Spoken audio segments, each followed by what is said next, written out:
sekalian.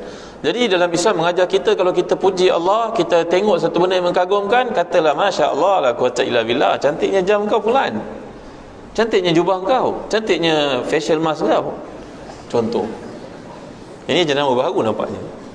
Cermata cantik, Masya Allah la quwwata illa billah. Dia ajar kita untuk sebut nama Allah kerana Allah yang menjadikan dia cantik. Anak-anak dengar baik, ada satu bab dalam Islam dia ajar kita, kalau kita memuji tanpa menyebut nama Allah, dibimbang benda yang kita puji itu akan rosak dan sirna. Begini berlaku pada zaman Nabi SAW. Ada dua orang sahabat, kedua mereka pergi mandi, pulang daripada satu perjalanan peperangan yang jauh. Mereka nampak wadi, mereka pun pergi mandi di situ. Dan seorang buka bajunya, oleh kerana kulitnya itu seperti kulit orang perempuan. Dalam hadis menceritakan demikian. Ada orang kadang-kadang dia kulit dia macam kulit orang perempuan, bersih, lembut, Maka ketika dia buka baju itu, yang melihatnya barangkali sudah lama tidak jumpa isterinya. Maafkan Ustaz, dalam hadis kata begitu. Maka oleh kerana dia kagum melihat, cantiknya kulit kau. Oleh kerana kata-kata itu tidak dikaitkan dengan Allah, yang dilihatnya itu tersembam jatuh dalam air, hampir-hampir mati dia. Ini namanya ain, al-ainul hasida, mata yang boleh bagi kemudaratan kepada orang. Itu sebab kita baca bismillahirrahmanirrahim, la yadhurru ma ismihi syai'un fil ardi wala fis sama' wa huwas samiul alim. Ketika keluar daripada rumah, mengelakkan pandangan mata yang boleh membahayakan kita. Ia satu perkara yang dibincangkan dalam fiqh. Kalau mazhab Hanafi mengatakan orang yang punya mata yang ada power, bukan power macam mata, matanya itu boleh menyebabkan orang binasa, orang itu dikurung. Dalam mazhab Hanafi, mazhab Syafi'i tidak. Ini dipanggil al-ain. Itu sebab Nabi mendoakan untuk putera dan juga puteri kepada Hasan dan Husain, antaranya putera dan puteri Ali dan juga Fatimah, Ummu Kalsum. Nabi mendoakan untuk mereka dengan mengatakan wa'izuka ataupun wa'izukuma bi kalimatillahi tamma min kulli syaitanin wahama wa min kulli ainin lamah. Aku mohon kepada Allah perlindungan untuk menjagamu wahai cucuku daripada syaitan, binatang-binatang yang tak nampak, dan mata yang boleh beri kemudaratan, kerana mata itu boleh memberi satu bahaya kepada orang tanpa disedari olehnya. Sebab itu kata Imam Ibn Hajar dalam Fathul Bari, kalau kita puji seseorang, amboi cantiknya, kata-kata kita itu ibarat kilat. Kilat itu boleh pergi kepada orang itu, boleh mudaratkan dia. Faham anak-anak? Faham ke tak faham? Itu sebab kalau kita puji satu benda, jangan kata amboi, wah, hebatnya. Tak boleh. Cakap Masya Allah, Subhanallah, cantiknya. Kena kaitkan dengan Allah. Faham?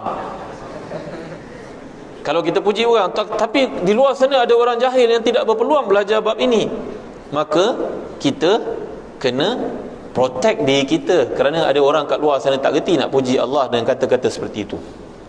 Anak-anak ni cerita betul. Guru Ustaz namanya almarhum Datuk Dr. Harundin. Kenal tak? Allahu Akbar, orang alim hebat, wali Allah. Beliau bercerita kepada kami, di Johor Bahru ada satu peristiwa berlaku. Seorang perempuan dapat anak sulung, anaknya sangat cantik, comel, bersih kulitnya. Baby ini cantik, semua orang tengok cantik, bersih, putih, gebu kulit baby ni. Ramai orang tak tengok. Tiba-tiba 3 bulan anak ini masuk hospital ICU, dan doktor-doktor pun dengan kudrat ilmu yang ada, mereka mencarilah masalahnya.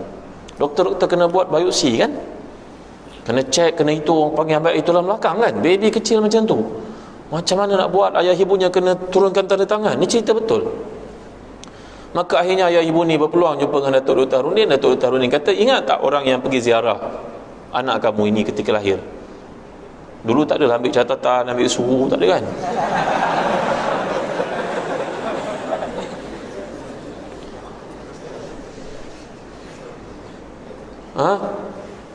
Maka ayah ibunya pun duduk fikir, siapa ya? Ada tak cam-cam sikit? Ada perasan tak ada di kalangan yang datang tengok ni yang mungkin dia ada masalah dengan kamu ke? Mungkin dia sendiri pun perangainya tak elok ke tak? Allah tak ingatlah tuan guru. Tapi yang ingat boleh tak suruh dia datang balik suruh ambil air semayang? Akhirnya mereka pun berusaha cari yang ada, suruh angkat semayang. Kumpulkan banyak sangat pun angkat semayang ni, lebih kurang kalau yang wajib sekali, angkat sekali je lah. Kumpulkan satu bekas, kemudian air tersebut dimasak. Yalah, kita takut orang ada penyakit kulit dan sebagainya kan. Dimasak sampai mendidih dan kemudian disejukkan, diambil sedikit air itu, disapu kepada badan baby itu. Subhanallah, semua warna itu. Subhanallah, Masya Allah, Tabaraka wa ta'ala. Kerana dalam Islam diajar kita penyakit ini ada 3. Sebelum ia berlaku, kita kena protect diri kita dengan doa Bismillahirrahmanirrahim tadi sebagai contoh. Kalau dah berlaku bagaimana? Lepas berlaku, macam mana nak elakkan dia berlaku balik semula? Itu keadaannya. Subhanallah, Masya Allah, dengan izin Allah. Di Australia, dia buat kajian. Ada seorang budak perempuan daripada negara Arab. Dia ni keluarganya cantik, keluarganya orang hebat-hebat, bangsawan. Dia pergi ke Australia belajar. Orangnya segak. Maka dia pergi ke Australia. Dia mungkin dilihat oleh orang-orang putih itu, cantiknya budak Arab ini, cantiknya budak Arab ini. Akhirnya satu hari dia collapse dalam dewan kuliah. Dibawa ke hospital ternama di Australia. Ini satu kajian dibuat, satu thesis PhD di Universiti Malik Saud di Riyadh, untuk melihat apa sebab budak ini. Akhirnya dikaji, datangkan seorang ulama daripada Saudi. Dia orang Saudi, perempuan ni. Akhirnya mengatakan bahawa ada di kalangan orang putih ni yang mempunyai mata yang bahaya itu. Boleh tak cari?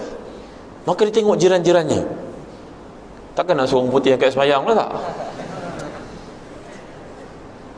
Apa dia buat? Dapat cam orang itu. Bukan, kamu tak salah Tadi Ustaz dah cerita dalam mazhab Syafi'i, orang begini tidak salah. Kita yang salah bila kita tak keluar rumah dengan protection tadi kan. So kita tak ada shield protector kan. Jadi dipanggil orang ini, diminta kepadanya untuk minum segelas air. Minum segelas air.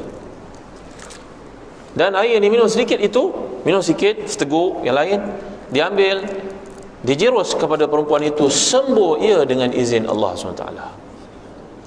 Pelik cerita ni pelik Kerana rupa-rupanya, kata Imam Ibn Hajar dalam Fathul Bari 700 tahun lalu ketika beliau buat kajian, apakah kesan daripada mata yang bahaya ini? Sebenarnya syaitan duduk di tempat-tempat dalam anggota badan kita, terutamanya di dekat lekuk-lekuk seperti ini, di siku, di ketiak, di telinga. Syaitan duduk duduk. Jadi ketika kita mengucapkan kalimah tanpa kaitkan dengan Allah, wah cantiknya, syaitan ini pergi macam petir bersama suara kita pergi attack orang itu. Itulah penjelasan dikemukakan oleh para ulama.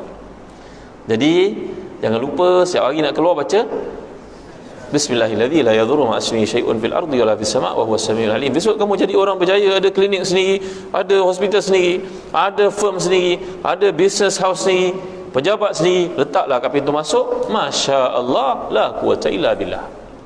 Supaya semua orang masuk teringat kalimah Allah. Masya Allah, fulan berjaya kamu saya dah agak dah, kamu mesti berjaya kalau bisnes.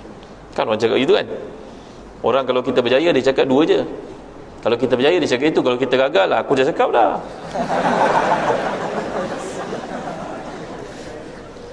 Sama aja manusia di mana-mana pun.